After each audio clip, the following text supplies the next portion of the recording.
Assalamualaikum warahmatullahi wabarakatuh. Apa kabar anak-anak? Semoga semuanya selalu sehat walafiat ya. Bagaimana PTS kemarin? Bisa mengerjakannya? Oke, kalau ada sesuatu yang belum bisa ditanyakan ke wali kelas masing-masing ya. Oke, hari ini kita akan belajar muatan pelajaran bahasa Indonesia pada tema 2 subtema kedua. Nah, kali ini kita akan belajar tentang menyebutkan isi teks pendek yang dibacakan yang berkaitan dengan keberagaman benda.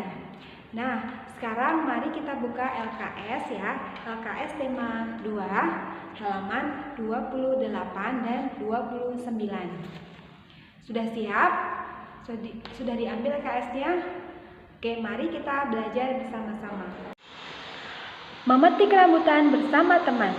Anto dan Dio sedang bermain ke rumah Roni. Mereka bermain kelereng bersama di halaman. Di halaman rumah Roni terdapat pohon rambutan. Setelah bermain, Roni mengajak Anto dan Dio memetik rambutan. Pohon rambutan Roni sedang berbuah banyak. Roni memetik rambutan dengan memanjat pohon. Anto menggunakan galah untuk memetik rambutan.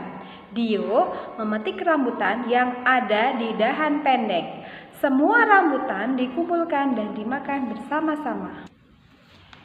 Oke, setelah membaca teks pendek tersebut, ada beberapa pertanyaan yang harus dijawab berkaitan dengan isi teks pendek tersebut. Nah, sebelum menyebutkan atau menjawab apa yang ada atau isi dari teks pendek tersebut, Bu Ika mau tanya nih, kira-kira bagaimana caranya agar kita dapat menyebutkan isi suatu teks? Ada yang tahu? Ya, cara agar kita dapat menyebutkan isi teks pendek adalah dengan membaca teks tersebut secara seksama atau secara teliti. Jadi, kita harus membaca sebuah teks pendek itu dengan seksama atau teliti. Nah, apa sih manfaat dari membaca teks pendek secara seksama? Nah, setelah kita membaca sebuah teks pendek dengan seksama, kita akan dapat memahami isi dari teks pendek tersebut, sehingga kita akan bisa menyebutkan apa isi dari sebuah teks pendek tersebut. Sekarang mari kita praktik mencoba menjawab pertanyaan-pertanyaan dari teks pendek tersebut. Oke, nomor 1. Siapa saja yang bermain ke rumah Roni? Ayo dibaca lagi, siapa saja? Anto, Dio, dan Roni. Betul. Poin soal B. Permainan apa yang dilakukan oleh Roni dan teman-temannya?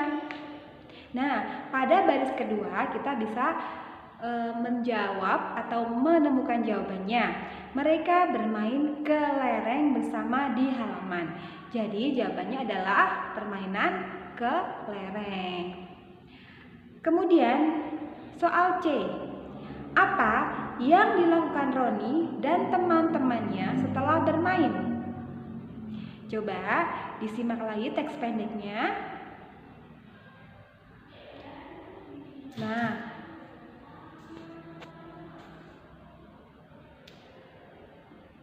pada baris keempat kita bisa menemukan jawabannya ya. Setelah bermain, Roni mengajak Anto dan Dio memetik rambutan.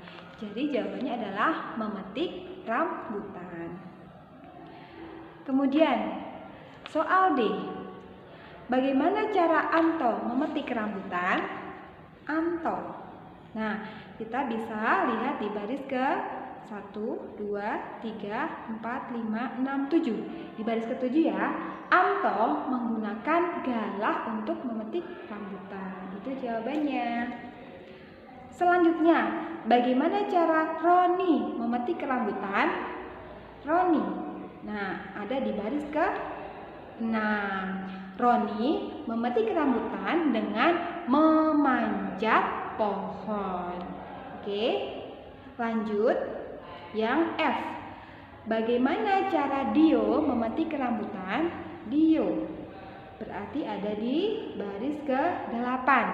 Dio memetik rambutan yang ada di dahan pendek. Itu ya, berarti caranya langsung memetiknya, tetapi hanya rambutan yang ada di dahan pendek saja. Selanjutnya yang G. Apa yang mereka lakukan setelah memetik rambutan? Coba dibaca lagi teksnya. Ya, kita bisa menemukan jawabannya di baris terakhir. Semua rambutan dikumpulkan dan dimakan bersama-sama. Nah, itu merupakan contoh cara untuk dapat menyebutkan isi teks pendek. Jadi kita harus membaca seksama, membaca berulang-ulang sampai kita bisa menemukan poin atau hal yang diminta untuk dicari atau dijawab dari sebuah pertanyaan. Seperti itu ya anak-anak ya. Sekarang kita lanjut ke materi sesudahnya atau selanjutnya, yaitu tentang keberagaman benda dan sifat-sifatnya. Di subtema 1 kita sudah bahas ya, ada 3 jenis benda berdasarkan wujudnya, yaitu yang pertama adalah benda padat, yang kedua adalah benda cair, dan yang ketiga adalah benda gas. Nah, kalian baca kembali, ingat-ingat kembali, dan lihat kembali video pembelajaran yang lalu, bagaimana sifat dari benda padat, bagaimana sifat dari benda cair, dan bagaimana sifat dari benda gas tersebut. Nah, sekarang Bu Ika ada tugas untuk bahasa Indonesia minggu ini ya. Tugasnya adalah sebagai berikut. Nah, oke. Bu Ika rasa cukup sekian pembelajaran bahasa Indonesia kali ini. Semoga bermanfaat. Jika ada yang kurang paham, silahkan jangan malu untuk bertanya ke wali kelas masing-masing ya. Wassalamualaikum warahmatullahi wabarakatuh.